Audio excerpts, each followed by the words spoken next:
I'm really sorry, Mr. Bennett. I hate giving bad news, Ethan Carter said, handing me an envelope packed with a report on my wife's affair with her ex-boss, Liam Foster. Photos. A DVD. Cold, hard evidence. I skimmed the pictures but hadn't worked up the nerve to watch the footage. Part of me didn't want to know, but I had to. How long has this been going on? I asked, my voice strained. Ethan checked his notes. At least 10, maybe 12 years. Started when your wife was up for that promotion, he replied. The timeline matching the birth of our daughter, Emma. My stomach clenched. I'd need a DNA test. Then another chilling thought, STDs. The report detailed Liam's affairs with other married women. Olivia and I had still been intimate, at least until her recent retirement. What risks had I been exposed to without knowing? I needed to get tested. Noah's note in the report claimed Olivia seemed unaware of Liam's other flings. If true, she was even more naive than I thought. For what it's worth, Liam said he never meant to ruin your marriage, Ethan added. He was just in it for the physical stuff. They never did anything at your house. That wasn't comforting. I'd even let Ethan install cameras, desperate to confirm our home hadn't been desecrated. That's not exactly helpful, Mr. Carter, I muttered. I never liked Liam Foster. Now I knew why. There's more, Ethan continued. Liam's sister, Chloe, knew about the affair. She might have helped cover it up. That hit harder than I expected. I thought Chloe was decent. Damn, I muttered. Have you spoken to a lawyer? Not yet. I needed the truth first. Ava Reynolds is the best I know. She hates cheaters. I can send her this report and let her know you'll be in touch, he offered. Thanks. That'd help, I replied, taking his card. One more thing. Let Ava handle this. Don't do anything rash. You've got kids to think about. I nodded. Yeah, I get it. After paying, I left Ethan's office, feeling like my entire marriage had been a lie. I sat in my car and cried for 15 minutes before pulling myself together. Then I scheduled an appointment with Ava for the next day. She'd need financial documents. On the way home, I bought cigarettes, a habit I'd quit in college, and stopped at a bar for a drink. You okay? The bartender asked as I lit up. Is it that obvious? Yeah, he said with a smirk. Wife cheated. 12 years, I confessed. He nodded like he'd heard it before. My grandpa used to say, I felt sorry for myself because I had no shoes, until I met a guy with no feet. It gets better. Handle your business. Drinking won't help. Sounds wise. He was. Finish your beer, then go home. You won't find answers at the bottom of that glass. I knew he was right. Sipping my drink, I thought about Olivia. The signs had been there all along, scattered like breadcrumbs I'd ignored. After Emma was born, I had a vasectomy. Not long after, Olivia resumed taking birth control. She claimed it was for regulating her cycle. I didn't question it then. When she started traveling with Liam for work, her wardrobe shifted. Less business, more attention-seeking. She said entertaining was part of the job. Now I knew who she was really entertaining. I'd call her in the evenings. She was always in her room, but sometimes I heard a man's voice nearby. Occasionally, her voice cracked, strained. I dismissed it, but in hindsight, it was obvious. Sometimes, I caught the faint scent of Liam's aftershave on her clothes. It made me sick. After she retired, she claimed she still worked Friday afternoons because they needed her expertise. That one afternoon grew into 2, sometimes 3. Weekend trips followed. Over the last 4 months, it became routine. Yet at home, she played the perfect wife and loving mother. Affectionate, caring. It was all an act. I picked up the slack with the kids while she snuck off with him. Eventually, I hired Ethan's firm. The truth hit harder than I expected. Now it was about dividing everything. If it had been a one-time mistake, maybe, just maybe, I could have considered forgiveness. But 12 years? That wasn't a mistake. That was a choice. Time for consequences. I drained my beer, nodded at the bartender, and left. Her car was in the garage when I got home, unexpected. Inside, she immediately noticed. You've been smoking, she said, her concern irritating. And drinking? Everything okay? No, I replied flatly. Today was terrible. What happened? She asked. her voice laced with what sounded like genuine worry. But was it real or just guilt? Something, I muttered. I'll be in my office. I'm not great company right now. Can I help? She offered, like nothing was wrong. Yeah, I thought. Undo the last 12 years. I'm afraid not, I said, walking away. Oh, by the way, she called after me. I'll be gone this weekend. Starting Friday. Already planning another trip. It was only Tuesday. Again? I snapped. Didn't you just get back? Yeah, but something came up. Work-related, you know? Sure. What about Emma's birthday party? I asked, trying to hold back my anger. I know, but I really can't get out of this, she replied, as if that was an acceptable answer. Of course, her plans mattered more than our daughter. I stared at her, realizing I didn't even recognize the woman standing in front of me anymore. This marriage was over. She just didn't know it yet. Could you explain to Emma why I won't be at her party? Olivia asked. No, I snapped. You missed Noah's birthday and our anniversary last year. You can explain to your daughter why Liam matters more than celebrating with her. Ethan, you're being unreasonable, she replied, her tone defensive. No, Olivia, I shot back. You supposedly retired months ago after the company was sold, but you've been gone more than ever. Is there something you want to tell me? Her eyes narrowed. Are you accusing me of having an affair? What would you think if the roles were reversed? I asked sharply. She hesitated, then sighed. I see your point, but it's just business. Sure, I muttered, done with the conversation. Now, if you'll excuse me, I've got things to do. You're watching the kids tonight. I retreated to my office, locking the door behind me. She tried the handle. Ethan, please. Talk to me. Leave me alone, I growled. I'm busy. I heard her walk away as I gathered the documents Ava needed. Then, reluctantly, I turned to the evidence Ethan had provided. Reading the report felt surreal. This was the woman I'd loved and supported for over a decade. I put on my headphones and pressed play on the DVD. Unless you've been there, you can't understand the gut-wrenching pain of watching the person you adore willingly betray you. I didn't care how Ethan had obtained the footage. All I knew was any love I'd felt for Olivia was gone. Watching her with Liam, hearing her laugh, the intimacy, they destroyed whatever connection we had left. Hey, still on for this weekend? Liam asked, holding her close. Definitely, Olivia replied with a grin. I can't go too long without you. What about Emma's party? Ethan will handle it. He's better with the kids anyway. I worry he'll catch on, Liam said. You're supposed to be retired. I told you, I'm not giving us up. Family's important, but so are we. What if he finds out? I'll deal with it, she said confidently. He hasn't caught on in 12 years. The video cut off. I sat there, seething. Later that night, she knocked on my office door. The kids are going to bed. Can you say goodnight? Yeah, hold on, I muttered. Despite everything, I forced a smile as I tucked them in. Emma looked worried. Are you okay, Daddy? I'm fine, sweetheart. I love you. I love you too, she whispered, kissing my cheek. Downstairs, Olivia had kept dinner warm.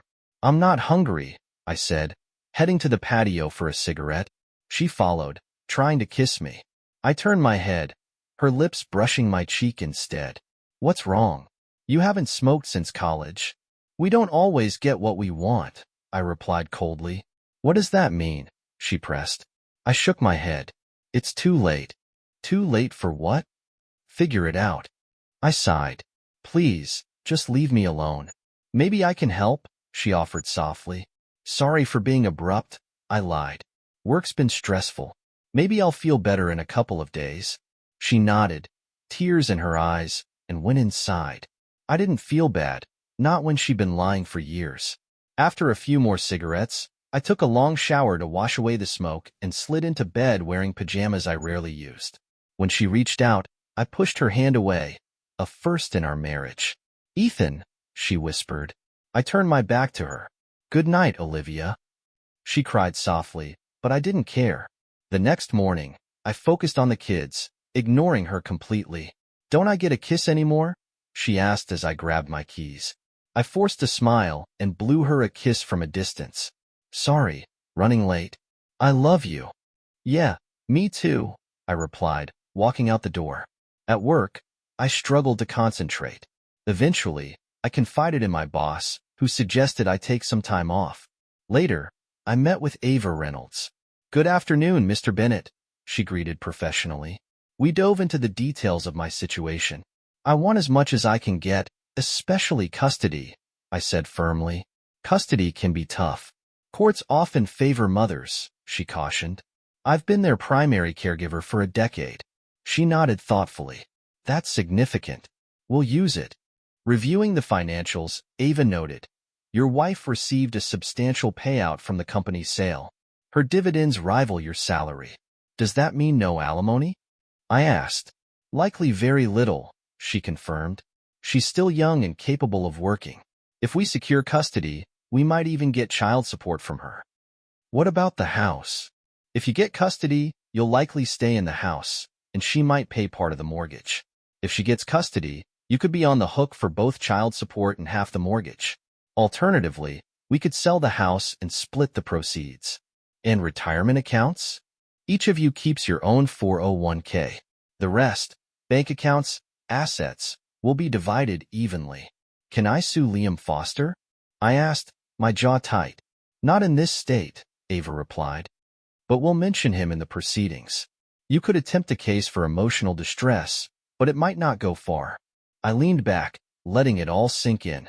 This was just the beginning, but one thing was clear. There'd be no forgiveness, no reconciliation. Just consequences. And what about Chloe? She knew about the affair, I added.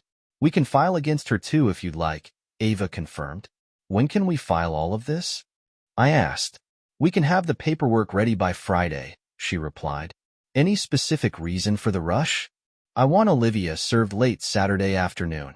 She'll be with Liam that weekend, I revealed. Ah, the element of surprise. We can arrange that, but Saturday's service costs extra, she noted.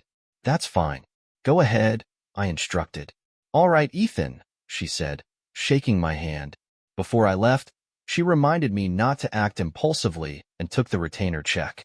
Stepping out of her office, I felt a renewed sense of control. When I got home, Olivia's car was already in the garage, which was odd for a Wednesday. Inside, the warm scent of pot roast greeted me. Hi there, Olivia chirped from the kitchen. You're home early.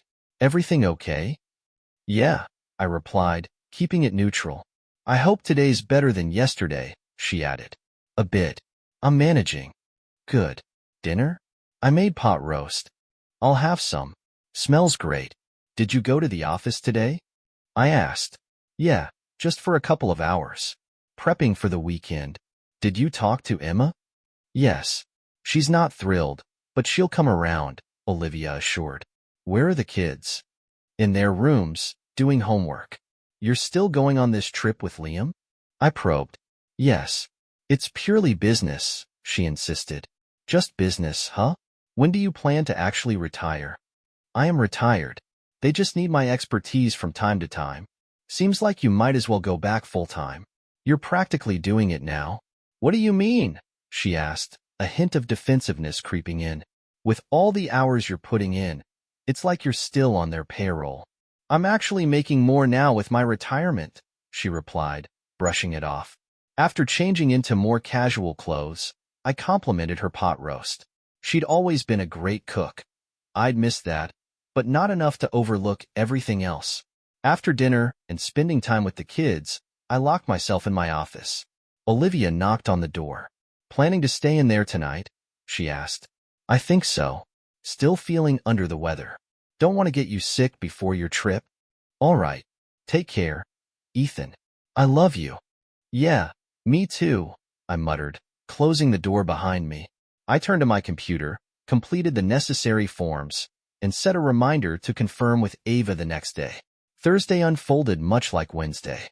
That night, Olivia tried seducing me in a sheer nightgown. But knowing what I knew, any attraction I had was gone. Sorry, Olivia. I've got a terrible migraine coming on, I murmured.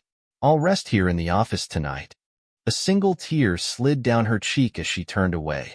I felt nothing. The next day, she called around noon. I'm leaving now. Hope you feel better. Maybe we can reconnect when I get back Monday. Thanks for letting me know, I replied. I love you, Ethan. Sure. Have a safe trip. The moment the call ended, I dialed Ava. I'm filing the paperwork now, she said. They'll be served at 5:30 tomorrow at Liam's house, just as you requested. Chloe will be served Monday. Thank you, Ava. Later, I prepared for the movers' arrival. I handed them a small bag containing Olivia's altered wedding dress, my wedding ring, and our torn marriage certificate, along with a note.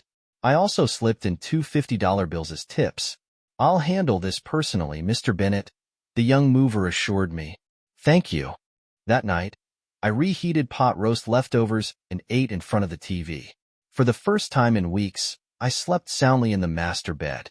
The next day at noon, Olivia's parents arrived with the kids. I'd been setting up for Emma's birthday party in the backyard, which kicked off around 3 p.m. I'd picked up the cake Olivia ordered earlier that morning.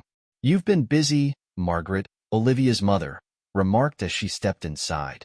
Didn't have much choice, I replied. Just hope everything goes smoothly. The kids will have fun, she reassured me. Did Emma mention Olivia won't be here? Yes, Margaret confirmed. I can't believe she'd miss her daughter's birthday. She gave me a curious look. Is everything okay between you two? I ushered the kids upstairs before responding. No, it's not. I hate to say it, but I'm divorcing Olivia. What? Frank, her father, exclaimed. Why? She's been having an affair with her boss for 12 years. That's where she is now. Oh my God, Margaret gasped. Are you sure? I am. I hired a private investigator. I offered to show them the report. Margaret declined, but Frank was more curious. I'd like to see it, he said. While Margaret prepped for the party, I led Frank to my office, handing him the report. His face darkened as he read through the details. That idiot, he muttered, handing it back. Sorry, Ethan. This is hard to process. I get it, I said quietly. What about Liam? Frank asked. I've filed lawsuits against him and his sister for emotional distress. Frank scoffed. Just a lawsuit? After what he did? I understand, Frank, but I've got 2 kids. I can't risk jail time. True, he conceded. But Liam deserves more than just legal trouble. I can't let you get in trouble on my behalf. Don't worry, I won't end up in jail, Frank assured, a mischievous grin creeping across his face. What's the plan? Better you don't know, he said, his grin widening. Okay, I agreed quietly. Frank clapped me on the shoulder. Let's focus on the kids today. Outside, Margaret had set up the decorations for Emma's birthday party. When Emma saw everything, her face lit up with pure joy. Thank you, Daddy, she squealed, hugging me tightly. This is amazing. I just wish Mom were here. I do too, I replied softly. But we'll take pictures for her to see later, okay? Okay, she agreed. I fired up the grill, flipping burgers and hot dogs as guests started to arrive. By 4:30 p.m., the doorbell rang, and soon a dozen parents and their kids filled the backyard, laughter spilling through the air. Among the last to arrive were Chloe and her husband, Daniel, with their daughter, Grace. I greeted them politely and directed Grace outside with the other kids. Offering them drinks, I kept my tone neutral. I'm surprised to see you here, Chloe, I remarked. Thought you and Daniel had an important business trip this weekend. That's Liam and Olivia's responsibility, she replied smoothly. I'm just there to support them at the office. I see. I nodded, keeping my expression steady. Ethan, is everything okay between you and Olivia? She asked, feigning concern. Why do you ask? I countered.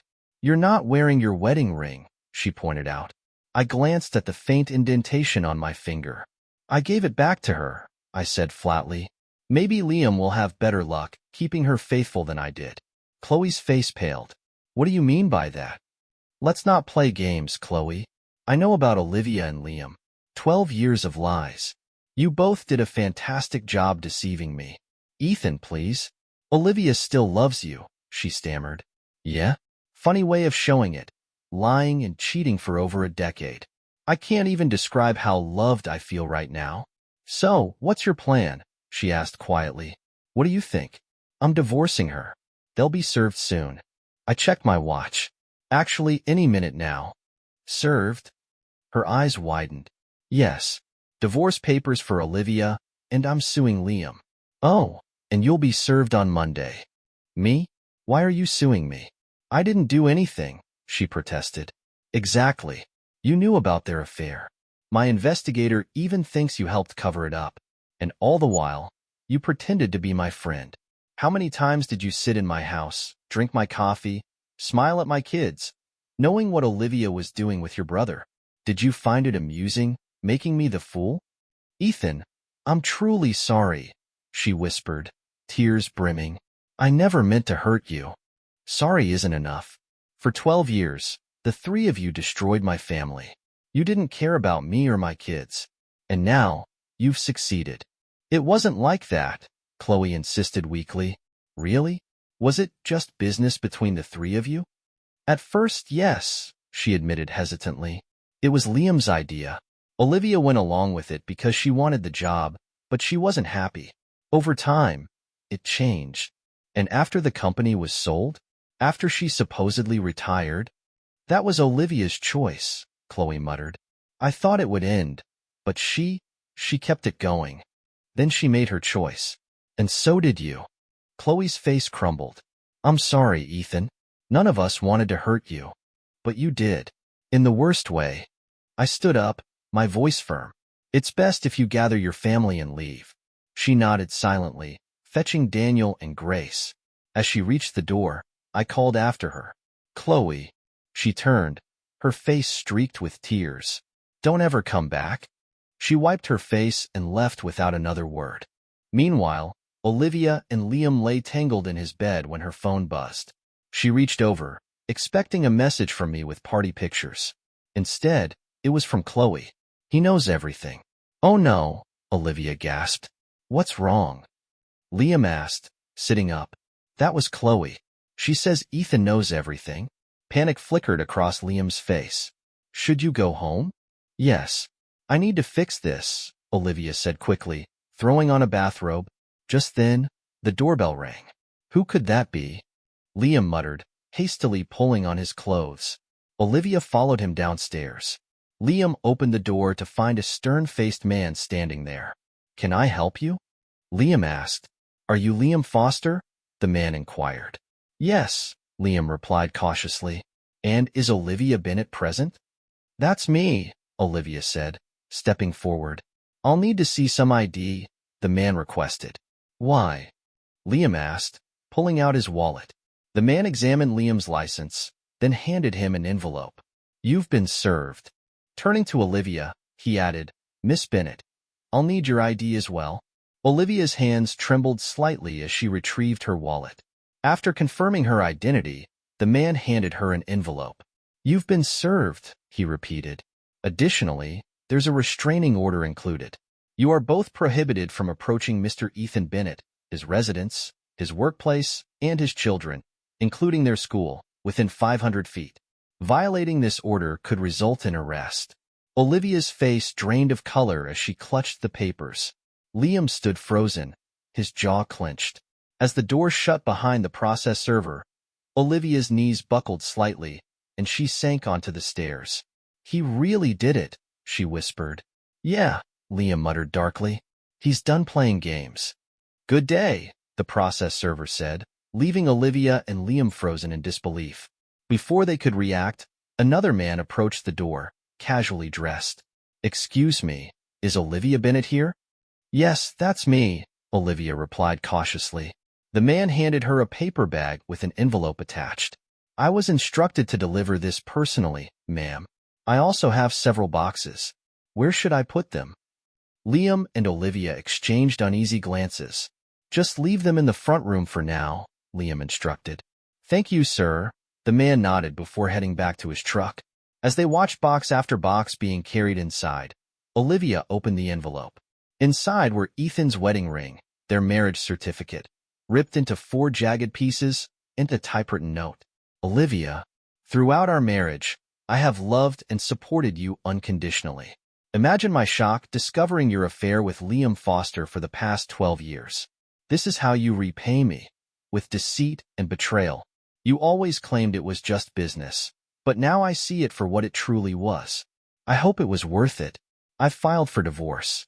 Our finances are divided, the locks have been changed, and I'm seeking full custody of our children. Given I've been their primary caregiver since your involvement with Liam began, I believe that's fair. I'm open to visitation, but legal arrangements will be through our attorneys. Since Liam has offered you shelter, I've sent your belongings to his home. If you need anything from the house, have your attorney coordinate with mine. Do not contact me or the children directly. There's a restraining order in place. If you contest the divorce, I will escalate matters, and I have evidence, photos, videos, and reports. I haven't told the kids the full truth yet, but I will when the time is right. Your parents know the situation, though not the details. Please, for once, do the right thing. As far as I'm concerned, Olivia, you're dead to me. Goodbye, Ethan. Tears streamed down Olivia's face as she crumpled to the floor. She ripped open the paper bag, only to find the ashes of her wedding gown, the very dress she wore the day she married Ethan. Liam knelt beside her, wrapping his arms around her. What an idiot, he muttered, reading the letter over her shoulder. I'll give him a piece of my mind. No, Liam, don't. I don't want you getting into trouble. This is my mess to clean up. Liam clenched his jaw. He's suing me for emotional distress, $5 million. Olivia wiped her eyes. I'll call my lawyer. I wonder if he's going after Chloe too. Let's find out, Liam said, reaching for his phone. If he is, we'll need to meet and figure out how to minimize the damage. After Emma's birthday party wrapped up, I thanked the guests for coming and helping make her day special. As I looked around at the mess, I knew I had more than just party cleanup ahead of me. Emma approached, her eyes glossy with tears. What's wrong, sweetheart? I asked, pulling her into a hug. I just wish Mom had been here, she whispered. I miss her. Yeah, me too, I admitted, holding back my own emotions. She had other plans, but we'll be okay. Emma hesitated, then looked up at me. Are you divorcing her? I took a deep breath. We'll talk about that later, okay? It's because of that Liam guy, isn't it? Noah chimed in, standing nearby. My heart sank. What makes you say that? I've overheard Mom talking to him on the phone. It sounded weird. I wasn't ready to dive into the details. We'll talk more tomorrow. Today is about Emma. Right now, I need your help cleaning up, okay? Okay, Dad, Noah replied softly. I hugged Emma tightly, kissed her forehead, and whispered, Everything's going to be okay. I love you. I love you too, Daddy. Margaret and Frank stayed to help clean up. Before leaving, Margaret pulled me aside. Are you going to be okay, Ethan? I'll manage, I said with a tired smile. Thanks for helping out. Of course, she replied, hugging me. If you need anything, don't hesitate. I appreciate it. Frank gave me a firm handshake. Take care, son. After they left, exhaustion hit me like a wave. I went upstairs and fell asleep almost instantly. The next morning, I woke early and went about my usual Sunday routine. I made breakfast for the kids, mowed the lawn while Noah did the edging, and afterward, we cleaned up together. Later, I was surprised to find Emma making sandwiches for lunch. We sat at the table quietly, the weight of unspoken words hanging over us.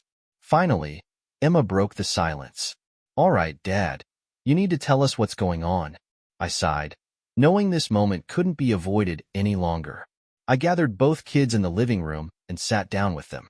There's no easy way to say this, I began, my voice steady despite the ache in my chest. I'm divorcing your mother. Silence. No outbursts, just quiet acceptance, which somehow hurt even more. Noah spoke first. It's because she's been cheating on you with that Liam guy, isn't it? I swallowed hard. Yes. Emma's lip trembled, tears welling in her eyes. Noah just stared at the floor, his jaw clenched. I'm so sorry you're both going through this, I continued. But none of this is your fault. I love you both more than anything. Are we going to live here still? Emma asked softly. Yes. This is our home. Nothing will change that. Good, Noah muttered, finally looking up. Because we don't need her if she doesn't care about us. I reached for their hands, holding them tightly. She loves you in her own way, but she made choices that hurt all of us. We'll get through this together. They nodded, tears silently falling, and I pulled them into a hug, feeling both the weight of the past and the fragile hope for the future. Yeah, I admitted quietly, nodding, my heart heavy. I figured as much, Noah replied, his voice steady despite the weight of the conversation. I bet it's been happening for a while, huh? What makes you think that? I asked, curious about his perspective. Just the way she talks to him. I've heard her on the phone. She talks to him the same way she talks to you, Dad. Like, with that soft voice, all sweet and giggly. It's weird. His words hit me harder than I expected. Why hadn't I noticed it myself? The answer was painfully clear. I trusted her implicitly. I respected her privacy, never feeling the need to question her phone calls or who she was talking to. Trust had blinded me, and now I was paying the price. So how long has it been going on, Dad? Emma's small voice broke through the silence. I swallowed hard. As far as I can tell, about 12 years. She gasped softly, her face paling. That means since I was born?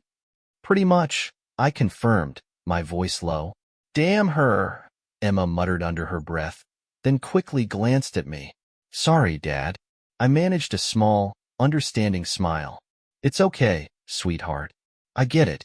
Can I stay with you? She asked, her eyes filling with tears. Absolutely. If that's what you want, I'd love nothing more. Me too, Dad, Noah added quickly. You've always been there for us. I'd rather be with you. I felt a lump rise in my throat, but I swallowed it down. Thank you, guys. That means the world to me. Actually, I've already filed for full custody. At that, they both rushed into my arms, wrapping me in a tight embrace. The warmth of their love, their loyalty, it was overwhelming.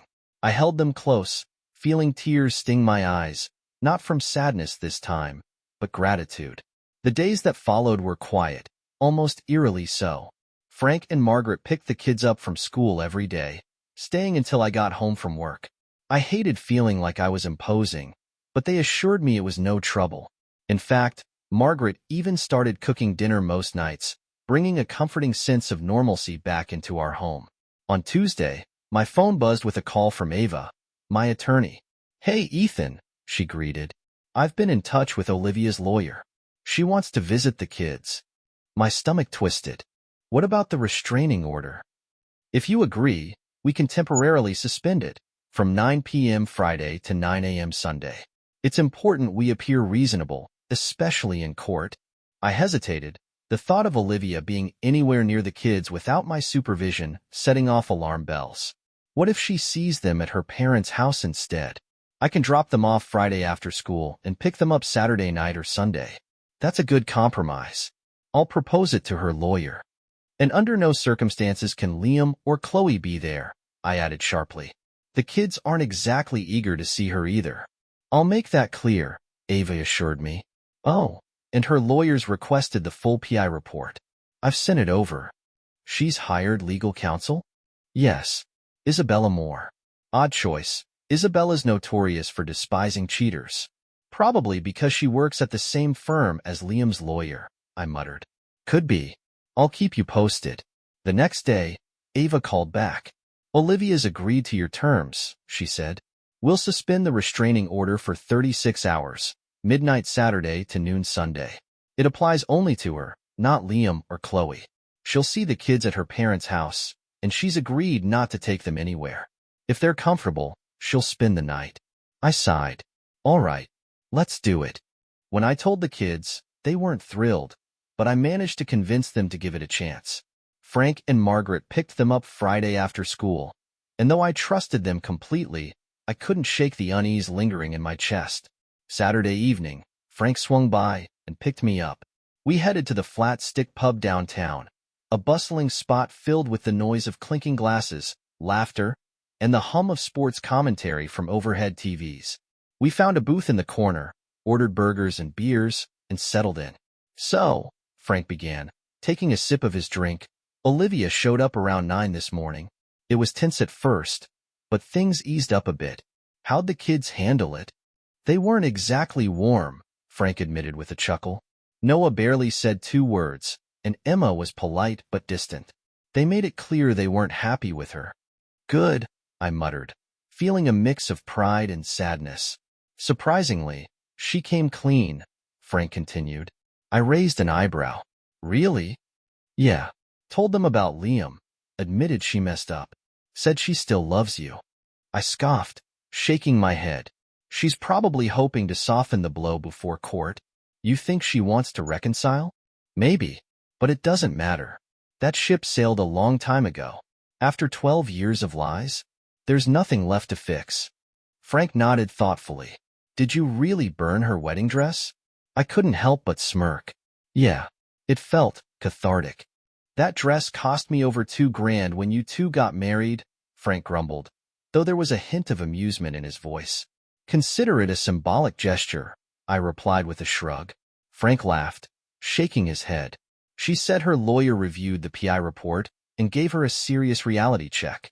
I think she's starting to realize how badly she screwed up. Too little, too late. We finished our drinks, and for the first time in weeks, I felt a little lighter. The weight of betrayal was still there, but it didn't crush me like it used to. I wasn't healed, not even close, but I was starting to believe I might be okay. Eventually. Too little, too late, I muttered, shaking my head. Frank nodded solemnly, taking a sip of his beer. The buzz of conversation and the hum of sports commentary surrounded us, offering a temporary escape. But that fragile peace shattered within seconds. A commotion erupted behind me. Loud voices, hurried footsteps. Before I could react, something hard slammed into the back of my head. Stars burst in my vision, and I slumped forward, dazed. Through the haze, I heard a familiar, venomous voice. I'm going to eliminate you, you idiot.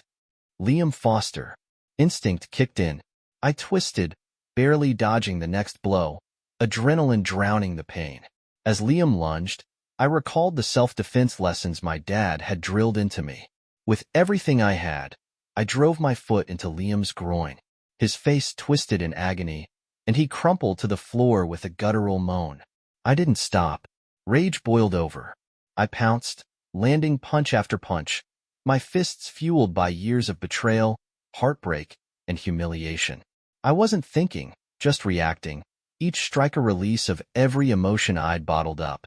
At some point, Liam stopped fighting back. His body went limp, but my fists didn't.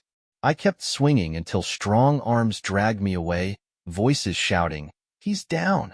He's out! Stop!" The next thing I knew, I was in a hospital bed, blinking against the sterile white ceiling. A doctor hovered over me, checking my pupils with a small flashlight. Where? My voice was raspy, my throat dry. You're in the hospital, the doctor said gently. You've got a fractured forearm and some deep bruising. No concussion, but you'll have a hell of a headache. I glanced down. My right hand was heavily bandaged, and my left arm was in a cast. My entire body ached like I'd been hit by a truck. Frank stood beside me, looking both worried and impressed. You'll be okay, Ethan. Liam came out worse. I raised an eyebrow. How bad? Lost some teeth, a busted jaw, and well, rumor has it he's missing a testicle now. Despite the pain, I couldn't suppress a grim smirk. Was that me? Yep. How long have I been here? Since last night. It's Sunday morning now. I nodded, wincing at the throbbing in my head. Oh, and there are 2 officers outside. They want to talk to you. Let's get it over with. Frank signaled them in. 2 uniformed officers entered, a tall, broad man with a clipboard and a younger officer trailing behind. I'm Sergeant Harris, and this is Officer Clark, the taller one introduced. We responded to the altercation at Flat Stick Pub. How are you feeling? Like I got punched upside the head, I replied dryly. Harris cracked a small smile, flipping through his notes. Can you tell us what happened? Not much to say. I was having a drink with my father-in-law when I got blindsided. Liam Foster hit me, threatened my life, so I defended myself. Harris nodded. That aligns with witness statements and surveillance footage. Do you know the assailant personally? Unfortunately, yes. Liam Foster. He's part of my divorce proceedings, and I've got an active lawsuit against him. Divorce? Harris raised an eyebrow, jotting notes. Yeah. I assume you want to press charges? Absolutely. And there's a restraining order against him. Got it. We'll handle it from here, Mr. Bennett. You may be contacted for follow-up, so please stay in town. Not going anywhere, I assured him. The officers left, and moments later, Margaret entered with Emma and Noah, followed by Olivia. I stiffened. What's she doing here? My restraining order doesn't kick in until noon, Olivia said quietly. Surprised you're not with your boyfriend, I snapped, unable to hide my bitterness. She looked down, embarrassed. I wanted to see you first. Liam's still recovering. Chloe's with him. I rolled my eyes but shifted my attention to the kids. Emma rushed to my side, her eyes brimming with tears. Are you okay, Daddy? I'll be fine, sweetheart. Noah grinned. I heard you really gave it to Liam. I chuckled softly. So they say. But it's not something to brag about. Got it, Dad, Noah replied, still grinning. Olivia hovered awkwardly. Are you going to be okay? I'm fine, I muttered. Emma glanced at her mother, then back at me. We'll take care of him, Mom. Right, Noah? Yeah, we've got this. Olivia swallowed hard, her eyes glistening. Can I talk to your father alone for a minute? The kids hesitated, but Emma nodded. We'll be right outside. They left with Margaret and Frank, leaving me alone with the woman who'd torn my world apart. Olivia sat down, her hands trembling. Ethan, I'm so sorry. I know that doesn't fix anything, but I mean it. I stared at her, emotionless. As I told Chloe, sorry doesn't even scratch the surface. You betrayed me for 12 years. 12 years, Olivia. Do you really think sorry is enough? She flinched. You were the best husband and father anyone could ask for. But not enough for you, right? It's not like that. Then what is it like? Help me understand. She took a shaky breath. At first, it was about keeping my job. Liam made it clear that sleeping with him was part of the deal. I clenched my fists. That's exploitation. That's illegal. Why didn't you come to me? We could have fought it together. I didn't want to lose the job. I thought I could handle it.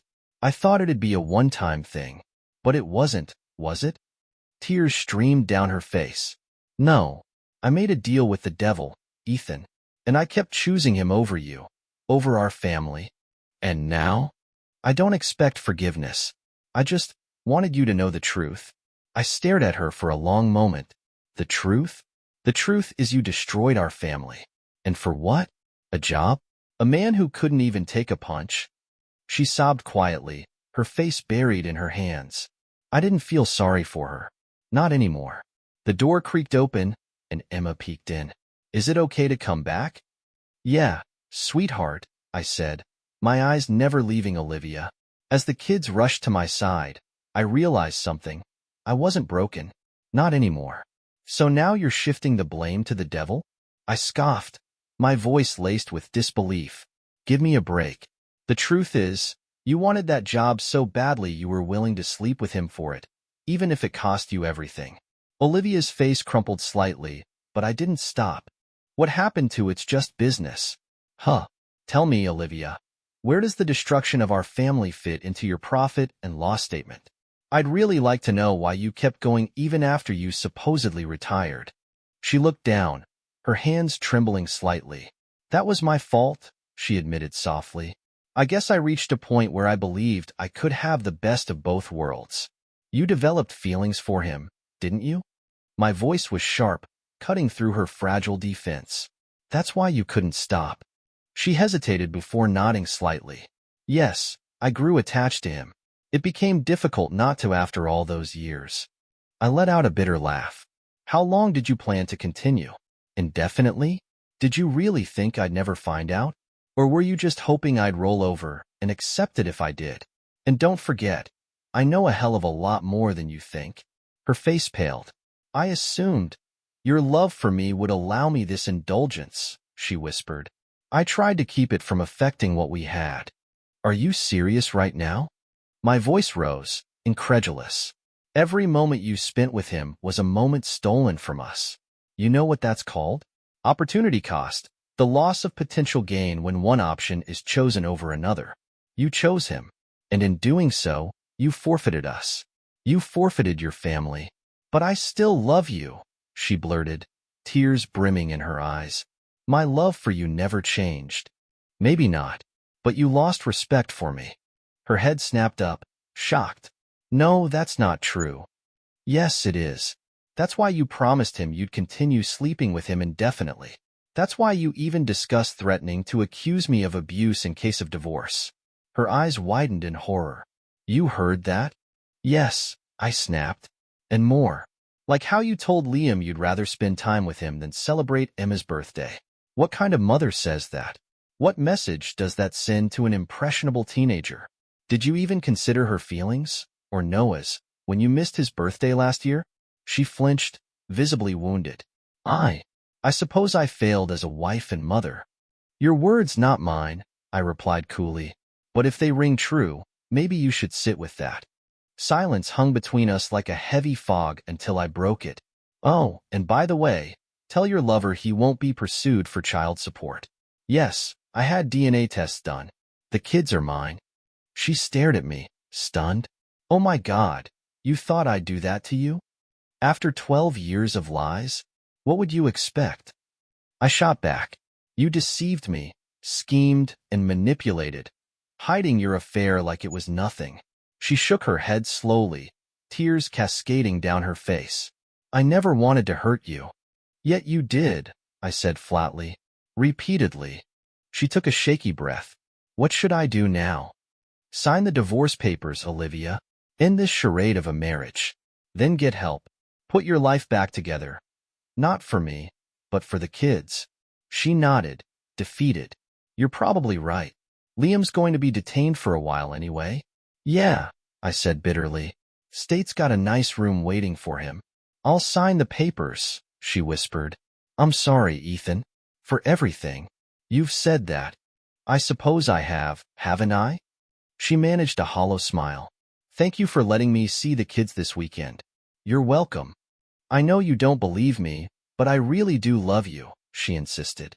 And I wish we could find a way back to each other. You're right, I don't believe you, I admitted. But I appreciate you saying it. And maybe a small part of me will always care about you. But it's not enough. I need trust, Olivia. And after what you've done, I don't know if I'll ever trust anyone again. She nodded, fresh tears streaking her face. I get it. She leaned in, planting a soft kiss on my cheek. Goodbye, Ethan. Goodbye, Olivia. She turned and left, her shoulders hunched, her sobs echoing faintly as the door clicked shut. Moments later, Frank, Margaret, and the kids entered. Everything okay, son? Frank asked gently. Yeah, I replied, exhaling. We talked. I think she finally understands the extent of her mistakes. Does that mean you're getting back together? Emma asked hesitantly. I shook my head. No, sweetheart. But you both love each other, she reasoned. Love alone isn't always enough to sustain a marriage, Emma, I explained gently. Trust is just as important. And right now, I don't trust her. Maybe someday you'll understand.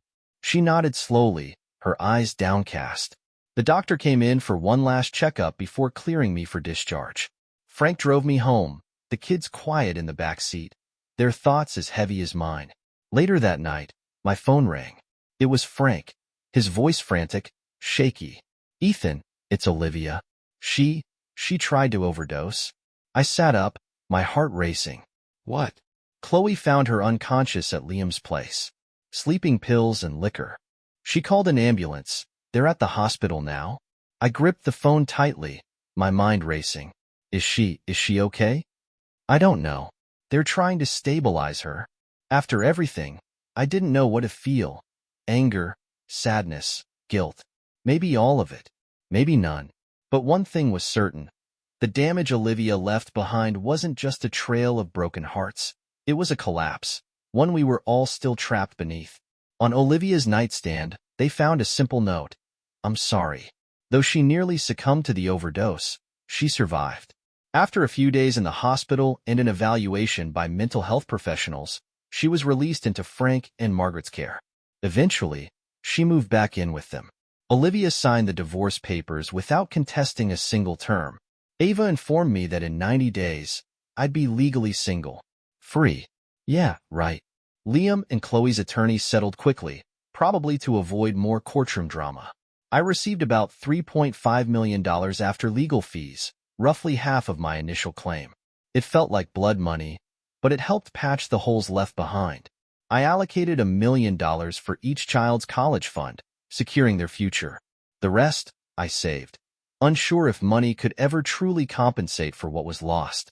Maybe not, but it provided a sense of control I hadn't felt in years. To break away from the emotional weight, I planned a Mediterranean cruise for the kids during their next summer vacation. Something new, something just for us. Liam wasn't as lucky. The court didn't go easy on him. He received a 10-year prison sentence for aggravated assault, battery, and attempted homicide, thanks to the clear video evidence from the bar. He'd be eligible for parole in about 8.5 years, but that wasn't my problem anymore. I still saw Olivia occasionally during visits to Frank and Margaret's house. Sometimes we'd exchange polite conversation, like old acquaintances instead of people who once vowed forever. She sought counseling, trying to untangle the mess inside her head, hoping, perhaps foolishly, that it might lead to reconciliation. I was glad she sought help, but it felt like locking the barn door after the horses had bolted. Too late for us. Over time, she rebuilt a fragile relationship with the kids. I welcomed it. They deserved their mother, even if she'd failed as a wife. Frank told me she'd started writing business blogs from home and avoided dating altogether. She seemed to accept the consequences of her choices, wearing her regret like a second skin. When she found out about the cruise, she looked sad, but she managed to smile and wish us well. The kids sent her photos and texts from our travels. She remained part of their lives, even if she no longer fit into mine. On that cruise, I met Samantha, a vibrant woman from British Columbia. She had shoulder-length blonde hair, a bright smile, and an easy laugh punctuated with her signature, at the end of sentences. She was slightly younger than Olivia and radiated warmth like the sun after a long winter. Samantha was also navigating post-divorce waters. She had 2 kids around the same age as mine, spending the summer with their grandparents in Idaho. We bonded over shared stories of heartbreak and resilience, finding comfort in each other's company. Sometimes that comfort extended beyond words, and we'd end the night tangled in sheets, the weight of the past briefly forgotten. Emma, ever the observant one, teased me mercilessly. "Daddy's got a girlfriend," she sang, nudging me with a grin that mirrored her mother's, minus the bitterness. At the end of the cruise, Samantha and I exchanged contact information, promising to keep in touch via email and Skype. We did. Twice a week turned into 3, and soon, her face on my screen felt like an anchor in an otherwise shifting world. Back home, life settled into a new rhythm. My employer was flexible with my schedule, allowing me to manage school runs and activities. I knew Noah would take over driving duties soon enough, but for now, I cherished those extra minutes with them. Then Frank showed up one evening, his face etched with worry. "They're planning to admit Olivia to a mental hospital," he said. My chest tightened. "Why? What happened?" Frank hesitated. "Emma sent her a photo. You 3 were having dinner with that Canadian woman you met on the cruise." "Samantha," I murmured. "Yeah, I don't think Emma meant any harm, but Olivia didn't react well. She had a breakdown. Margaret and I found her in the bathtub. She cut her wrists." I sucked in a sharp breath. Oh my God. A swirl of emotions flooded me. Regret, sorrow, guilt, and beneath it all, a dark sliver of validation. Maybe now she understood, if only a fraction, the pain she'd inflicted on me. Thankfully, she botched it and survived, Frank continued quietly. But given her history, the doctors think she needs constant care. Margaret and I are getting too old to watch her 24/7. "So, institutionalization?" I asked softly. "Yeah. For how long?" Frank sighed. "We don't know. Could be a few years. Could be indefinite. If there's anything I can do, let me know." "Thanks, son. I appreciate it." Samantha and I continued our long-distance relationship. The more we talked, the deeper the connection grew. I caught myself daydreaming about her, her laughter, her easy charm, the way she made me feel like the past didn't define me. When I told her about Olivia's latest crisis, she was compassionate. "I'm so sorry for your kids, for Frank and Margaret," she said. "But you've carried that burden long enough. It's not yours to hold anymore." She was right. During one of our video calls, Samantha smiled and said, "Maybe I should come visit. Or you could bring the kids to my place." It's a 2-story log house, built in the late 1800s, north of Kamloops. 50 acres of woods, great for hiking. I'd never been north of the U.S. border. The idea intrigued me. Fresh air, new scenery, a chance to rewrite the narrative. "Who knows what'll happen?" I said, grinning at her through the screen. "But it sounds like the start of a new story. And maybe that's exactly what we needed. A new chapter. But that's a tale for another time."